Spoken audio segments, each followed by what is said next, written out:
Hello बच्चों, let's see this question and this is a fill in the blanks type of question जिसमें आपको जो statement दी गई है आपको वो फिल करने हैं जहाँ पे एक स्पेस है ये वाला। तो पहले पढ़ते हैं। Rinderpest arrive in Africa in the late dash. आपको टाइम पीरियड बताना है कि अफ्रीका में जो रिंडरपेस्ट बीमारी आई थी वो रिंडरपेस्ट कब आई थी। तो लेट डैश कौन सी सेंचुरी में आई थी आपको बताना है। Rinderpest refer to the cattle plague in Africa in 1890s। देखो, रिंडरपेस्ट एक कैटल प्लेग है, जानवरों में होने वाला प्लेग है। ऐसी बीमारी अफ्रीका में 1890s में आई थी। अब यहाँ पर आपको पूछा है कि 1890s, लेकिन क्वेश्चन में आपको दिया हुआ है कि लेट डैश सेंचुरी, तो आपको सेंचुरी में बताना है। 1890s है ना, तो हम सेंचुरी में बच्चे एक बैकवर्ड कर चलते हैं। जैसे यहाँ पे 1890s है तो इससे एक आगे 19 सेंचुरी, तो लेट 19 सेंचुरी में रिंडरपेस्ट नाम की बीमारी अफ्रीका में एंटर की थी। This disease show that how during the era of conquest से मतलब है कि एक ऐसा टाइम पीरियड जहाँ पर सब शक्तिशाली देश अपने से कम शक्तिशाली देशों को कैप्चर करने में लगे हुए थे, जीतने में लगे हुए थे, उस पीरियड को बोला जाता है एरा ऑफ कॉन्क्वेस्ट। तो एरा ऑफ कॉन्क्वेस्ट के दौरान ये बीमारी दिखाती है कि कैसे even a disease affecting cattle reshape the life of people and Fortune of thousands of people.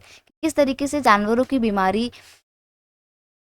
की वो बीमारी ने लोगों के भाग्य को, यानी कि थाउजेंड्स ऑफ लोगों के फॉर्चून को, भाग्य को, उनकी जिंदगी को बिल्कुल बदल दिया था, उसको बिल्कुल एक नया आकार दे दिया था।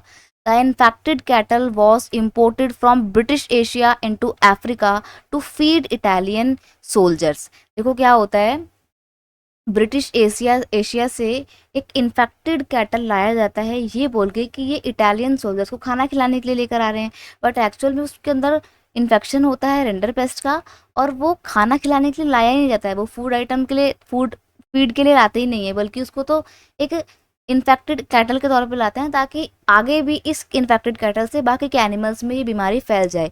ये एक तरीका था यूरोपियंस का अफ्रीका को जीतने का या अफ्रीका को कैप्चर करने का। This disease destroy the Africa. इस बीमारी ने अफ्रीका को बिल्कुल तबाह कर दिया था। और जब अफ्रीका डेस्ट्रॉय हो गया तो यूरोपियंस ने उसको बहुत इजीली कैप्चर कर लिया। तो अफ्रीका को अपने कंट्रोल में लाने के लिए यूरोपियंस को कोई वॉर नहीं लड़नी पड़ी थी, उन्होंने बस उनको इतना मजबूर कर दिया था कि अफ्रीका खुद अपने आप ही कैप्चर में आ गया था यूरोप के। It destroy nearly 90% of the life stock. इस बीमारी ने, रिंडरपेस्ट ने 90% एनिमल्स छीन लिए थे अफ्रीका से। It destroy the livelihood of natives. जो अफ्रीका के नेटिव्स थे उनसे उनकी लाइवलीहुड, उनसे उनकी कमाई का जरिया तक छीन लिया गया था। तो यहाँ पर हमसे पूछा था rinderpest arrive in Africa in dash, तो कब आया था? लेट 19 सेंचुरी में रिंडरपेस्ट नाम की बीमारी अफ्रीका में आई थी। I hope you understood it well. Best of luck.